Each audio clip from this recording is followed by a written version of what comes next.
আমরা এসেছি মা, আপন একজন, তিনি কে গো মা? মা তুমি যে এই সংসারে এসে তুমি বলছো সে আপন, সে আপন, কেউ যাবে না মা। এক শ্মশান ছিল, এই শ্মশানের প্রাচীরের মধ্যে, দেওয়ালের মধ্যে লেখা ছিল যে শ্মশানই যদি তোমার গন্তব্যস্থল হয়, এতটা সময় লেগে গেল তোমার শ্মশানে আসতে। এক ব্যক্তি মারা গিয়েছে, শ্মশানে গেল, স্বয়ং দেবাদিদেব মহাদেব তাকে জিজ্ঞাসা করলো, কি গো, শ্মশানই তো গন্তব্যস্থল, আসল ঠিকানা, তোমার এতটা সময় লেগে গেল, কেন লাগলো এতটা সময় তোমার?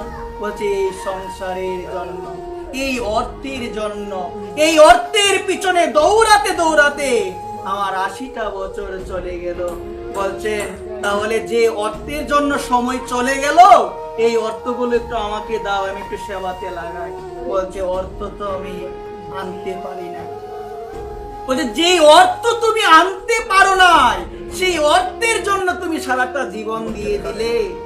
বলছেন যে পরিবারের মানুষদের একটু সুখ দেওয়ার জন্য তুমি ভগবানকে ডাকলে না, সেই পরিবারের কেউ কি এসেছে তোমার কাছে? এই পরিবারের কেউ কি তোমার সঙ্গে এসেছে?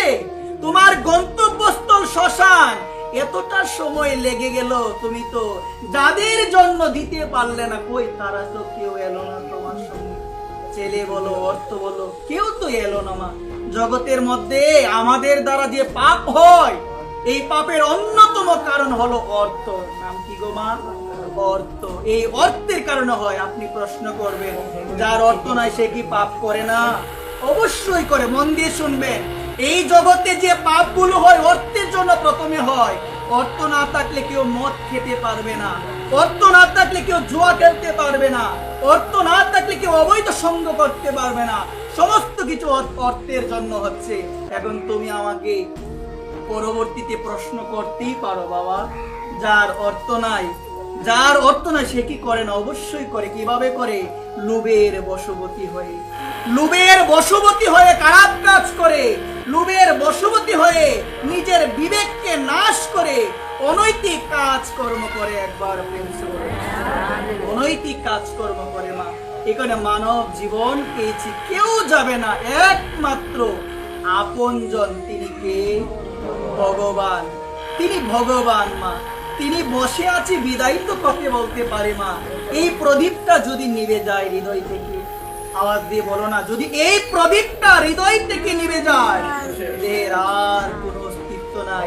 তিনি তো ছেড়ে যায় না, তিনি যায় কি মা? বলেন না ভগবান ছেড়ে যায়, ভগবান ছেড়ে যাবে না। এখনো সময় আছে মা, এই আপন জনকে একটু অনুসন্ধান করো, এখনো সময় আছে। মন থেকে বোঝার চেষ্টা করো, ভগবান বিনে জগতে আপন আর কেউ নাই আপন মা। মন দিয়ে শুনবেন, এক রাজার খুব সুন্দর দৃষ্টান্ত, ভাগবতী খুব